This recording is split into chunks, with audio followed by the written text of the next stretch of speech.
It's not about how talented they are.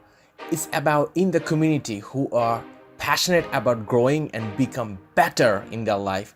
They deserve the opportunity to be better. And that's how our social academy again giving scholarships. Like last year, we're giving again more and more hundreds of scholarships.